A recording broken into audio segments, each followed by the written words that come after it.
आपका स्वागत है आपके अपने YouTube चैनल अद्भुत ज्ञान गंगा पर। हमारी आज की कहानी राजकुमारों की अनोखी परीक्षा के बारे में है। राजा भरतसेन के दोनों पुत्र अमरसेन और समरसेन जुड़वा पैदा हुए थे। मां के गर्भ से इस संसार में उनमें से कौन पहले आया था ये कोई नहीं जानता था। ये ना तो राजा को पता था और ना ही रानी को। जिस दाई मां की मौजूदगी में रानी को पुत्रों की प्राप्ति हुई थी, संयोगवश राजकुमारों के जन्म के तीसरे दिन ही उसकी मृत्यु हो गई और यह भेद एक भेद ही बनकर रह गया कि अमरसेन और समरसेन में से कौन बड़ा राजकुमार है। राजा भरतसेन बहुत वृद्ध हो गए थे और वह चाहते थे कि दोनों राजकुमारों में से किसी एक को राज सिंहासन सौंपकर रानी सहित तीर्थाटन के लिए निकल जाएं। दोनों राजकुमारों में आपस में बहुत प्यार था, इसलिए दोनों ही यह चाहते थे कि दूसरा भाई राजा बन जाए। लेकिन राजा भरतसेन को तो किसी एक के पक्ष में निर्णय करना था और वह समझ नहीं पा रहे थे किसे राजा बनाएं। राजा का मंत्री चतुरसेन बहुत चतुर व्यक्ति था। राजा ने अपनी समस्या मंत्री चतुरसेन के सामने रखी और बोले कि दोनों ही राजकुमार समान रूप से गुणी हैं, एक समान दुर्जय योद्धा हैं। तलवारबाजी, भाला फेंकने, तीर चलाने में कौन ज्यादा निपुण है ये कहना भी मुश्किल है। मल्ल युद्ध में भी दोनों एक समान पराक्रमी हैं। मैं दोनों में से किसी भी पुत्र के साथ अन्याय नहीं करना चाहता, लेकिन यह भी नहीं चाहता कि अधिक योग्य पुत्र राज्य का राजा बनने से वंचित हो जाए। अब आप ही बताएं महामंत्री, हम किस पुत्र का राज्याभिषेक करें। महामंत्री चतुरसेन सोच में पड़ गए और कुछ देर सोच विचार करने के बाद बोले कि इसका मतलब है यदि हम दोनों राजकुमारों की परीक्षा लें तो यह भी जानना मुश्किल होगा कि दोनों में से कौन अधिक गुणी है। राजा भरतसेन ने कहा कि हाँ महामंत्री, आप कह रहे हो और ये सच भी है कि मेरे दोनों ही पुत्र समान रूप से प्यारे हैं। इसलिए मैं समझ नहीं पा रहा हूँ कि क्या करूँ। आप महामंत्री हैं, मेरी सारी समस्याएं आप ही सुलझाते हैं। अब ये समस्या भी आप ही सुलझाइए। महामंत्री चतुरसेन ने बहुत सोच विचार किया, किंतु वह किसी निष्कर्ष पर नहीं पहुंच सके। तो बोले कि महाराज, मुझे सोच विचार करने के लिए एक दिन की छुट्टी दीजिए। कल मैं राज दरबार में नहीं आऊंगा, परसों मैं इस विषय में जरूर कुछ कह सकूंगा। राजा भरतसेन ने महामंत्री को एक दिन की छुट्टी दे दी। वो सर्दियों के दिन थे। राज्य में अक्सर बर्फबारी भी हुआ करती थी। शाम के समय जब महामंत्री चतुरसेन अपने घर पहुंचे, उस समय तक काफी ठंड हो चुकी थी। महामंत्री अपने घर पहुंचकर बेचैनी से चहलकदमी करने लगे। उन्हें बार बार इधर से उधर चक्कर काटता देख उनकी पत्नी ने अपनी युवा पुत्री गुणवती से कहा कि बेटी, आज तेरे पिताजी बड़े परेशान दिख रहे हैं। उनसे पूछ तो सही कि क्या परेशानी है। गुणवती पिता के निकट आई और पूछने लगी कि पिताजी, क्या आप किसी बात से परेशान हैं? हाँ बेटी, चतुरसेन ने कहा और अपनी परेशानी का सारा कारण अपनी पुत्री को बताया। पूरी बात सुनकर गुणवती हंसी और बोली कि पिताजी, बस इतनी सी बात से आप परेशान हैं। इस समस्या का हल तो मैं आपको अभी बता देती हूँ। उसकी बात सुनकर चतुरसेन का चेहरा खिल गया और उसने गुणवती से कहा, सच में? तो मुझे जल्दी से बताओ बेटी। गुणवती ने जो उपाय बताया वह उपाय मंत्री चतुरसेन को बहुत पसंद आया।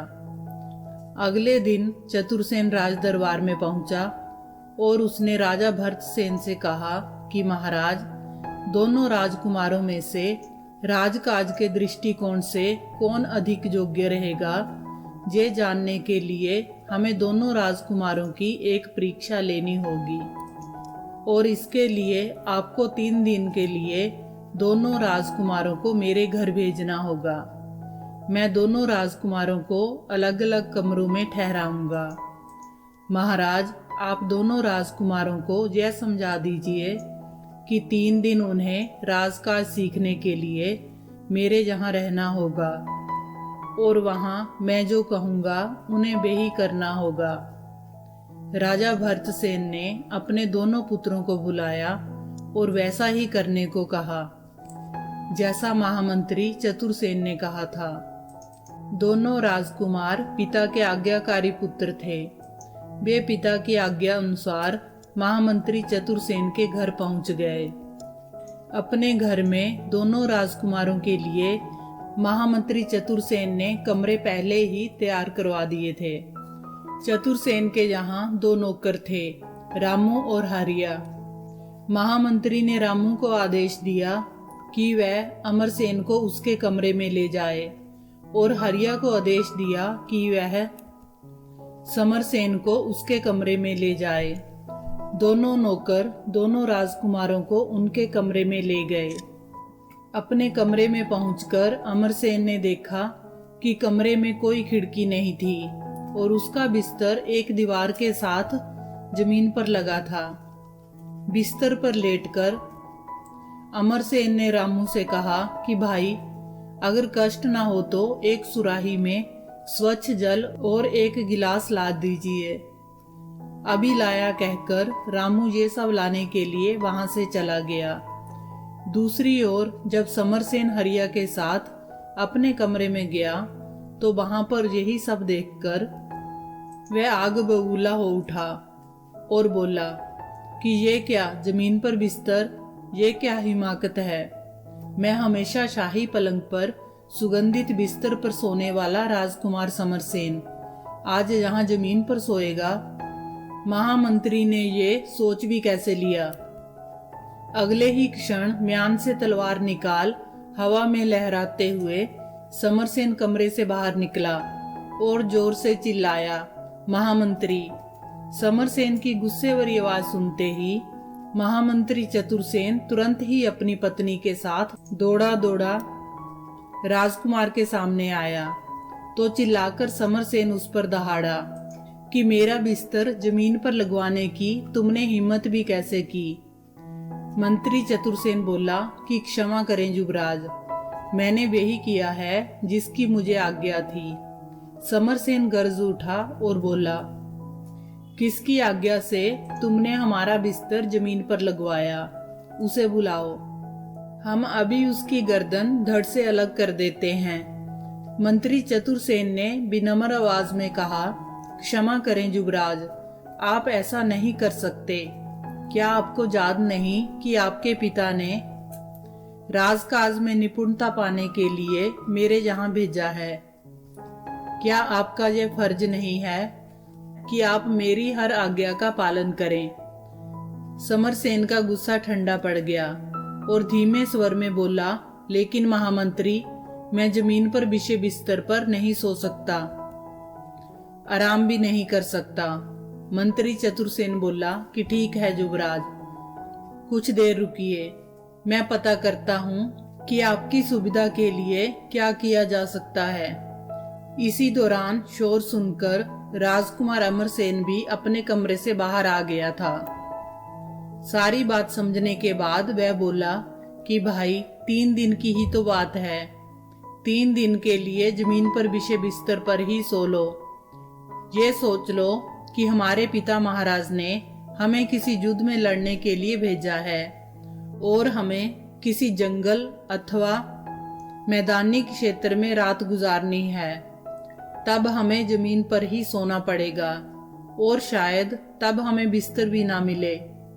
समरसेन चिल्लाया कि भाई, तब की तब देखेंगे, यहाँ मुझे आराम करने के लिए आरामदेह पलंग चाहिए। तभी महामंत्री चतुरसेन वहां आते हुए बोले कि ठीक है युवराज, आपके लिए आपके कमरे में शाही पलंग जैसे ही एक पलंग का प्रबंध किया जा रहा है। फिर वह अमरसेन की ओर मुड़ा और उससे पूछा कि क्या आपके लिए भी शाही पलंग का इंतजाम किया जाए युवराज। अमरसेन ने मना करते हुए कहा कि नहीं, मुझे जमीन पर सोने में भी कोई असुविधा नहीं है। उस रोज जब दोपहर के भोजन का समय हुआ तो रामू और हरिया सुनील के शानदार लाल कपड़े से ढकी एक एक मिट्टी की थाली लेकर अमरसेन और समरसेन के कमरों में पहुंचे। समरसेन ने जैसे ही कपड़ा हटाया तो उसने देखा कि मिट्टी की थाली में केला, अमरूद, सेब, नाशपाती, पपीता आदि फल थे। समरसेन फलों को देखकर उबल पड़ा और कहने लगा कि ये सब क्या है? ये मेरे भोजन का समय है। दाल, चावल, हलवा, पूरी, दही और खीर का प्रबंध करो। हरिया मिट्टी की थाली और उसमें रखे फल लेकर वापस पलट गया। थोड़ी देर बाद वह समरसेन द्वारा मांगे गए सभी पकवान लेकर आ गया। उसी समय महामंत्री चतुरसेन ने अमरसेन के कमरे में आकर पूछा कि युवराज, आप ये फलाहार खा लेंगे या आपके लिए कोई और प्रबंध किया जाए? अमरसेन ने कहा कि नहीं, मुझे कुछ और नहीं चाहिए। हमारी माँ जब भी उपवास करती हैं तब वह फलाहार ही लेती हैं। आज मैं भी अनुभव करना चाहता हूँ कि दिन भर फलों का सेवन करके रहने से कैसा लगता है। वैसे भी जीवन में कभी शिकार अथवा युद्ध के दौरान हम किसी निर्जन स्थान में फंस जाएं और खाने के लिए हमारे पास कुछ ना हो, तब भी तो हमें पेड़ों के पत्ते या फल खाकर जीवित रहना पड़ेगा। अगले दिन सुबह सुबह बर्फबारी होने लगी और राज्य में ठंड बहुत बढ़ गई। ऐसे में अचानक रामू अमरसेन के कमरे में आया और एक मोटा कंबल उसे देते हुए बोला कि आपके लिए महामंत्री का आदेश है कि आप घर से बाहर निकल पश्चिम दिशा में 2 कोस तक घूमकर आएं। महामंत्री की आज्ञा के अनुसार राजकुमार अमरसेन घूमने के लिए बाहर निकला। अभी वह 2-3 फरलांग ही आगे बढ़ा था कि एक पेड़ के नीचे उसे जमीन पर गंदे से कपड़ों में चेहरे पर बाल बिखराए एक युवती बैठी हुई दिखाई दी। वह ठंड से थर-थर कांप रही थी और बड़बड़ा रही थी कि मुझे बहुत ठंड लग रही है, कोई मुझे एक कंबल दे दो। बिखरे हुए बालों और मुंह पर लगी मिट्टी की वजह से उस युवती का चेहरा बिल्कुल नजर नहीं आ रहा था।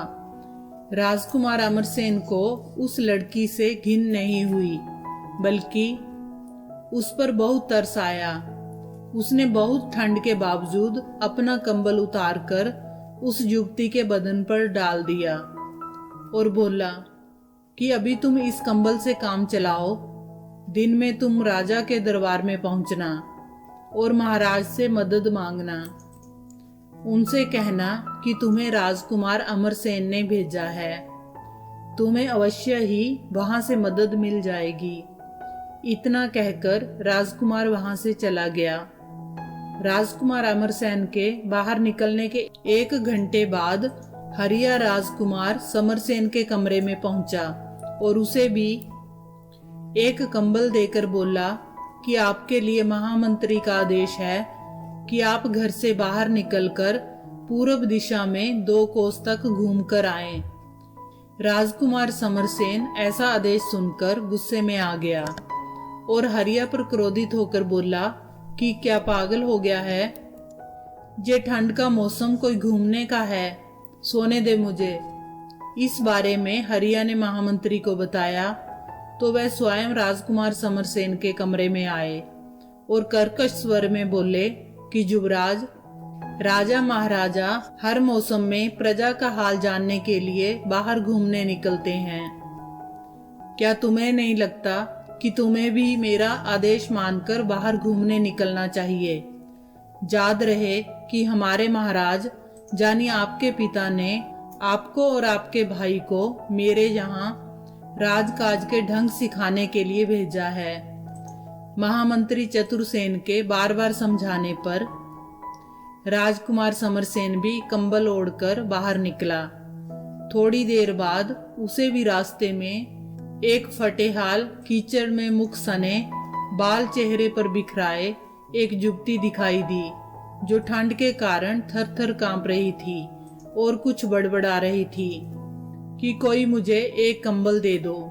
समरसेन ने उस युवती को एक ठोकर मारी और गुर्राया कि ठंड में मरने के लिए यहाँ क्यों पड़ी है, कहीं और जाकर मर।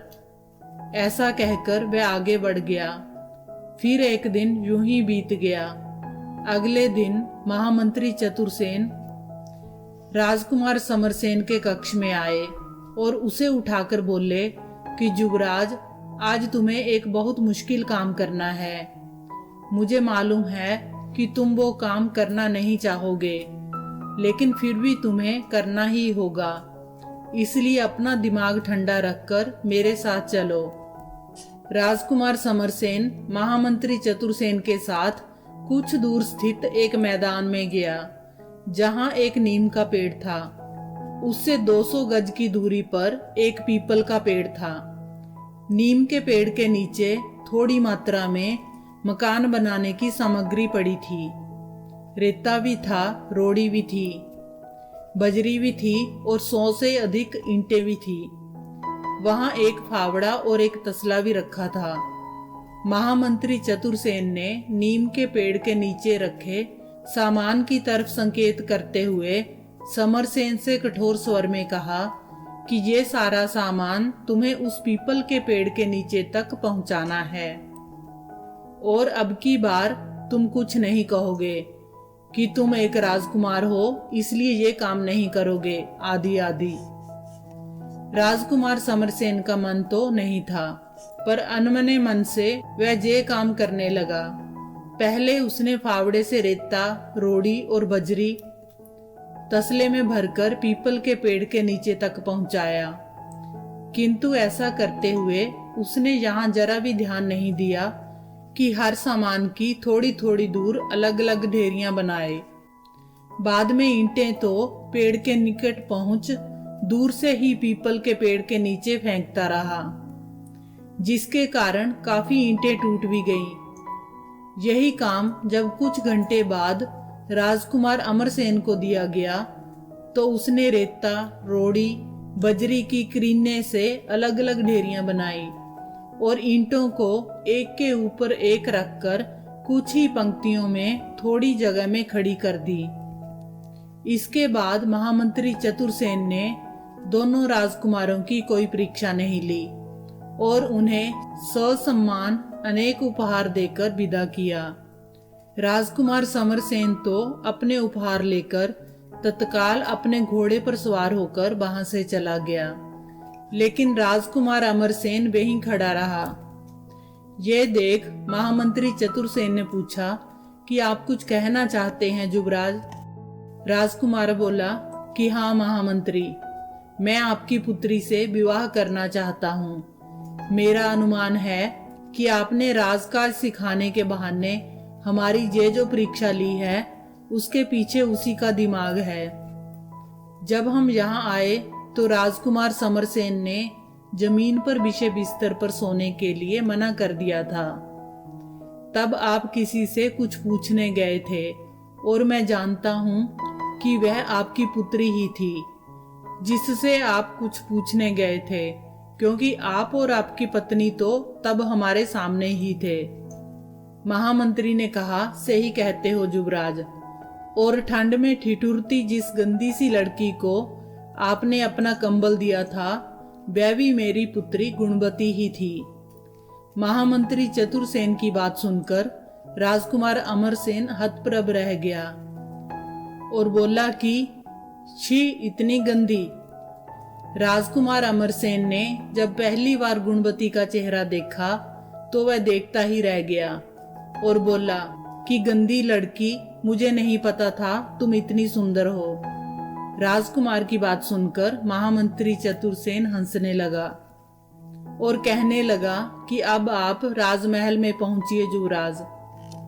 जल्दी ही मैं अपनी पुत्री के लिए आपका हाथ मांगने आऊंगा। महामंत्री चतुरसेन ने राजा भरतसेन को दोनों राजकुमारों की अनोखी परीक्षा के बारे में बताया और कहा कि राजकुमार अमरसेन हर अवस्था में रह सकता है, उसे गरीब प्रजा पर दया आती है और वह हर कार्य साफ सुथरे ढंग से दिल लगाकर करता है। महामंत्री की सारी बातें सुनकर राजा भरतसेन को ये समझते देर नहीं लगी कि किस युवराज को भविष्य में राजा बनाना है, लेकिन पहले दोनों राजकुमारों का विवाह आवश्यक था। इसलिए राजा भरतसेन ने राजकुमार समरसेन के लिए भी दूसरे राज्य की एक सुंदर सुशील कन्या पसंद की और दोनों राजकुमारों का एक ही मंडप में विवाह संपन्न कराया। आपको ये कहानी अच्छी लगी हो तो वीडियो को लाइक करें, चैनल को सब्सक्राइब करें। कहानी को अंत तक सुनने के लिए आपका धन्यवाद।